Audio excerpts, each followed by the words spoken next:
नमस्कार, मैं हूं राजेश पांडे। आप देख रहे हैं श्री नारद मीडिया। दीपावली का त्योहार बहुत ही जल्द आने वाला है और दीपावली जैसे विषय यानी दीपावली से एक दिन पहले धनतेरस और दीपावली पे विशेष बातचीत करने के लिए शहर के प्रकांड विद्वान श्री रंगनाथ उपाध्याय जी हमारे साथ हैं। तो सबसे पहले गुरु जी से हम धनतेरस के बारे में, जो दीपावली के एक दिन पहले समानतः मनाया जाता है, उसके बारे में हम जानना चाहेंगे कि धनतेरस की कैसे पूजा की जाए ताकि हमारे घर में धन बरसे। गुरु जी, आप नारद मीडिया को हम साधुवाद और धन्यवाद देना चाहेंगे कि आप हर पर्व त्योहारों पर आम जन को आप एक दृष्टि देना चाहते हैं और उन लोगों के सुखों की कामना करते हुए वे सारी बातें सामने लाना चाहते हैं जिससे समाज में सब लोग सुखी रहें।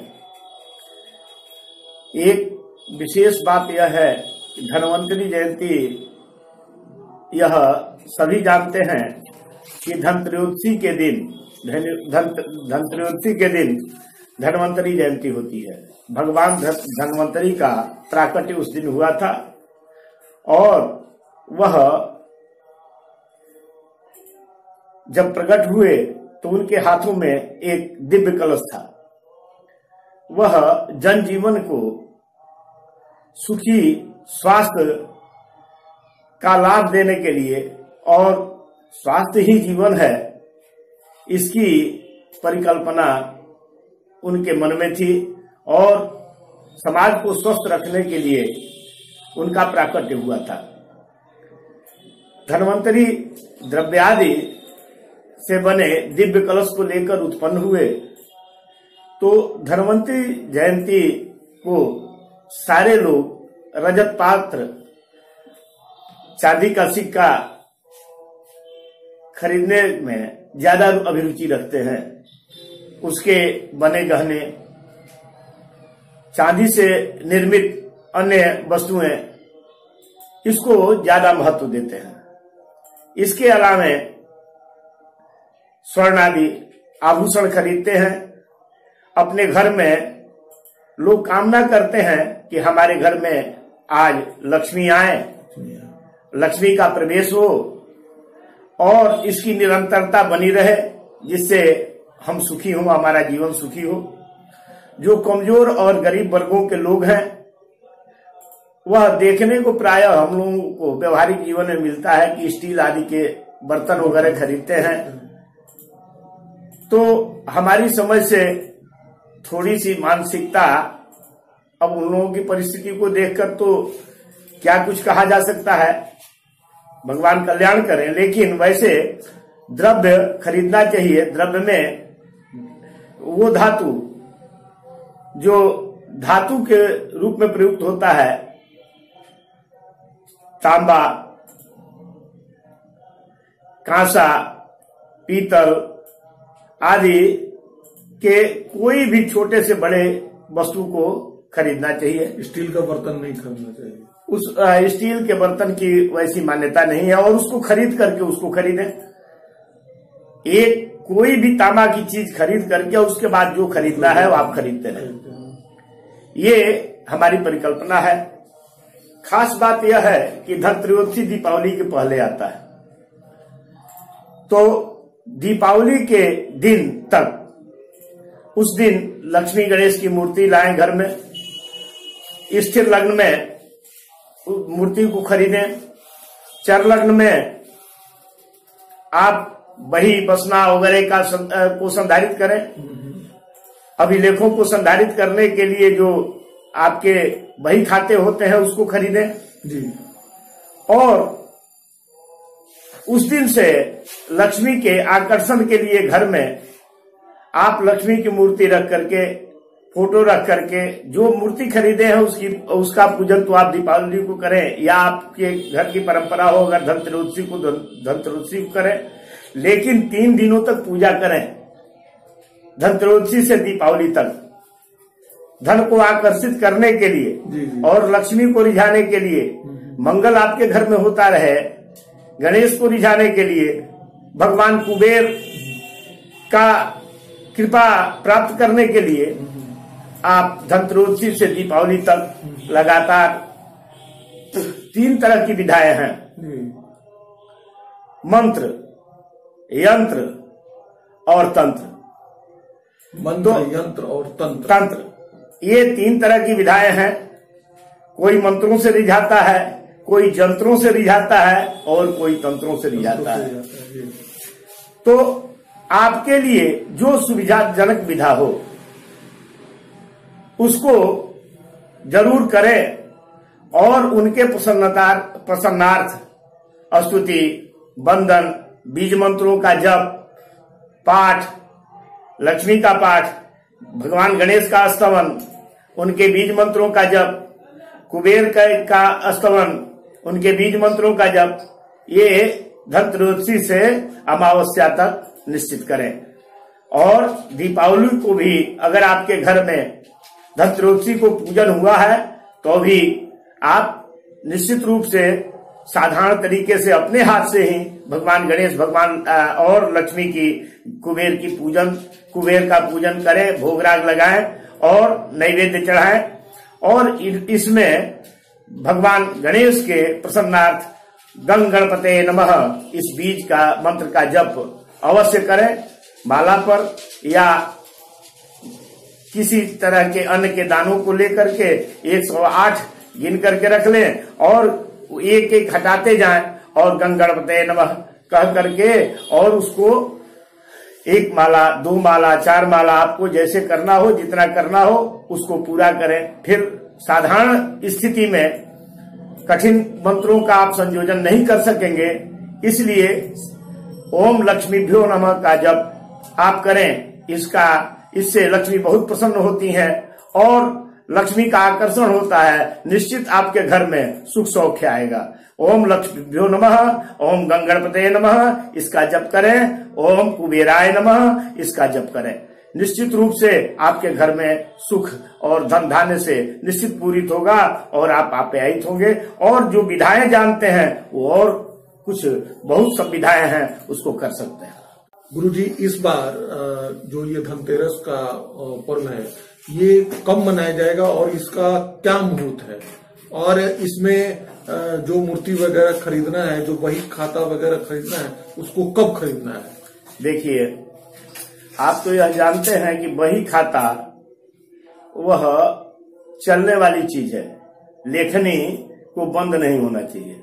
लेखनी बंद हो जाएगी तो सब कुछ बंद हो गया। तो वह चर लग्न में खरीदना चाहिए। तो धनत्रयोदशी को अगर कोई खरीदना चाहता है तो वो चर लग्न में खरीदे। और गणेश लक्ष्मी का मूर्ति वह स्थिर लग्न में खरीद करके लावे। इसके लिए स्थिर लग्न वृक्ष है तो वृक्ष शाम को आता है, अच्छा समय है वह खरीदने का। और सायं वृक्ष लग्न 6:10 से 8:06 तक 8:06 तक यह मुहूर्त है। तो 6 बजे से 6:10 से 8 बजे तक आप लक्ष्मी गणेश की मूर्ति की अगर खरीदारी करते हैं तो आपके घर में स्थिर लक्ष्मी रहेंगी, लक्ष्मी का स्थिर वास होगा। यह भावना करके और मूर्ति को और सुंदर प्रसन्न चित्त मूर्ति को देखते हुए कि वरदायिनी हो, आशीर्वाद देते मुद्रा में हो और सुंदर हो मूर्ति। अगर दक्षिणावर्ती गणेश का सुर हो तो और भी अच्छा है, वह मंगल का प्रतीक है। अगर दक्षिण सूर्य के गणेश जी मिलते हैं तो उसको अवश्य अपने पूजन में लाएं और पूजन करें। और इसके अलावा वही खाते हैं वो चर लग्न में खरीद ले। इसमें पूजन का समय कब है?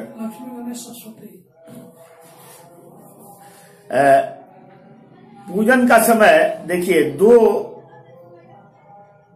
लग्न है जो लगभग एक दूसरे का पूरक है और इसमें सभी लोग आ जाते हैं। मुख्यतः वृक्ष लग्न और सिंह लग्न में लोग पूजा करते हैं, व्यवसायी और गृहस्थ भी। तो गृहस्थ तो वैसे दिन में ही पूजा करना, सायंकालीन पूजा करना चाहते हैं, तो उसके लिए दुष्भाव में भी वो पूजा कर सकते हैं, जो न चर है और न स्थिर है। स्थिर में करें तो और भी अच्छा। वृक्ष लग्न मेष राशि वाले जो लोग हैं वो सिंह लग्न में पूजा करें। अब वृक्ष राशि वाले जो हैं वो वृक्ष लग्न में पूजा करें। मिथुन राशि वाले वृक्ष लग्न में पूजा करें। कर्क राशि वाले सिंह लग्न में पूजा करें। सिंह राशि वाले सिंह में पूजा करें। कन्या राशि वाले वृक्ष में पूजा करें।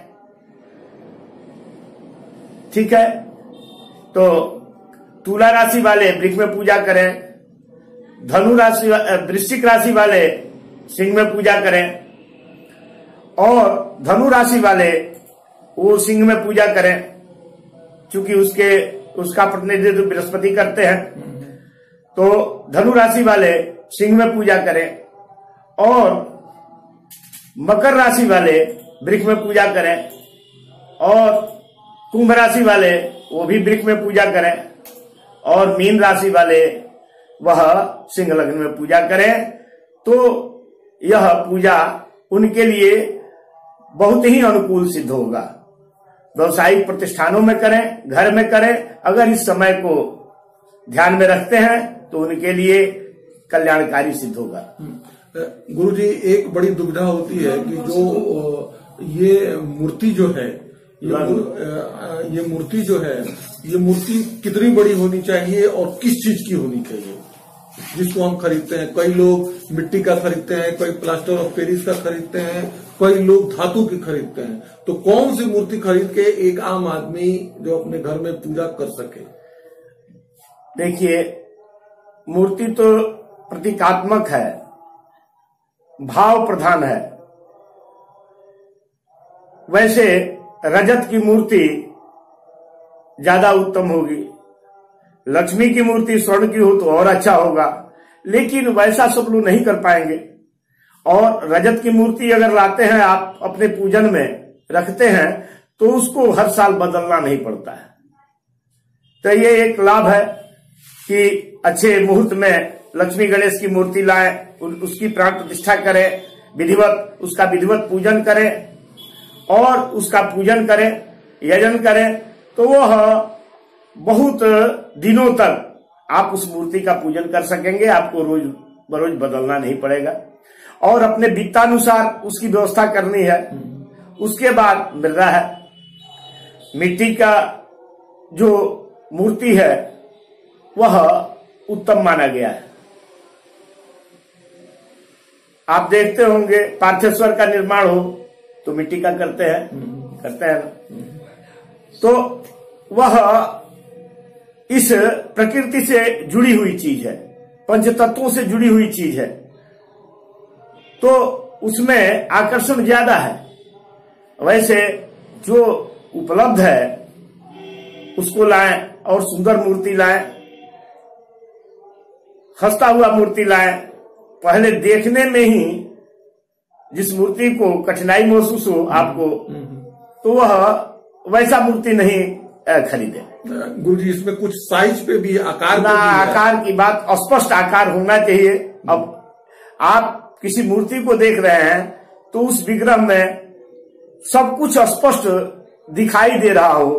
अब आशीर्वाद दे रही हैं तो उनका हस्त दिखाई दे रहा हो ठीक ठाक। तो कहने का मतलब कि स्पष्ट विग्रह सामने आना चाहिए, नहीं तो शंकु मूर्ति वैसा विग्रह नहीं लाए। गुरुजी, कई बार ये देखा जाता है कि लक्ष्मी और गणेश जी की मूर्ति एक ही में होती है, तो क्या एक ही में ऐसा कोई बात नहीं, अच्छा रहेगा या अलग अलग ले सकते हैं? क्योंकि देखिए, दो कलश होते हैं, एक शांति कलश, एक गणेश कलश। अगर अलग अलग विग्रह होते हैं तो हम गणेश कलश के पीछे में गणेश की मूर्ति स्थापित करते हैं और शांति कलश के पीछे लक्ष्मी की मूर्ति स्थापित करते हैं। तो उसमें कुछ दूरी बनी रहती है और दोनों का पूजन अलग अलग होता है। अगर एक में ही है तो वो दोषपूर्ण भी नहीं है, दोषपूर्ण भी नहीं, ठीक है। लेकिन भव्यता अलग अलग मूर्ति के रहने से भव्यता ज्यादा आता है। अब प्रसाद भी रखना है, प्रसाद रखना है और माँ के प्रसाद में हमको केला नहीं रखना है, अन्य सारी वस्तुएं रखनी है। जो सुंदर वस्तुएं हैं उन्हें रखना है, काजू है, किशमिश है, मेवा है, मिष्ठान है, लड्डू है, फल है, ऋतुफल है, तो आप रखते हैं तो ये जगह लेता है। गणेश जी की मूर्ति के आगे आप प्रसाद रखते हो, उसमें कदली फल है और अन्य फल है, मिष्ठान है, तो वो जब रखते हैं तो वो जगह लेता है। तो थोड़ी दूरी बनी रहने से अच्छा लगता है, सुंदर व्यवस्था लगती है। व्यवस्था सुंदर होने से पूजन में भी आपका मन लगता है। इसलिए आपको अपने स्वविवेक से काम करना चाहिए, दोनों में कोई दोषपूर्ण नहीं है, और सुंदर तरीके से और भाव सुंदर रख के, चूंकि यह निश्चित है कि मूर्ति कैसी भी हो, मूर्ति कैसी भी हो, और सामान चाहे जितना पर्याप्त हो, अगर भाव नहीं है तो आपको वह लाभ नहीं मिलेगा, यह निश्चित है। पितरम वाक्यम इच्छन्ति भावम इच्छन्ति देवता, वो भाव के भूखे हैं। आप ऐसा कुछ नहीं दे पाते हैं जो देवताओं को दुर्लभ है। तो यह बात ध्यान में रख करके उस भाव से पूजन करें, उस भाव से यजन करें, और निश्चित माँ की कृपा होगी, और माँ की कृपा पात्र बनकर और दुनिया में आप यशस्वी होंगे और सुंदर जीवन व्यतीत करेंगे। यह मेरी पूर्ण आशा है कि ऐसा सभी लोगों ने अनुभूति किया है कि लक्ष्मी के आराधन से और गणेश की कृपा से, भगवान गणेश की कृपा से सब लोग बहुत अच्छे स्थिति में अपना जीवन व्यतीत कर रहे हैं। आप कल का आप देखे कि जो मद में आ गया, जो बहुत अच्छे अच्छे धनी लोग जीरो पर चले आए, और छोटे छोटे लोग बड़े ऊपर चले, ऊंचाइयों को छुए। उनका श्रम, उनकी आस्था, उनका परमार्थ, ये सब कुछ उनके साथ रहा, और उसके अपने पुण्य के अर्जन से उन्होंने एक मुकाम हासिल किया। गुरुजी, आपने धनतेरस के बारे में इतनी महत्वपूर्ण जानकारी दी, इसके लिए आपका बहुत बहुत धन्यवाद। साधुवाद एवं धन्यवाद।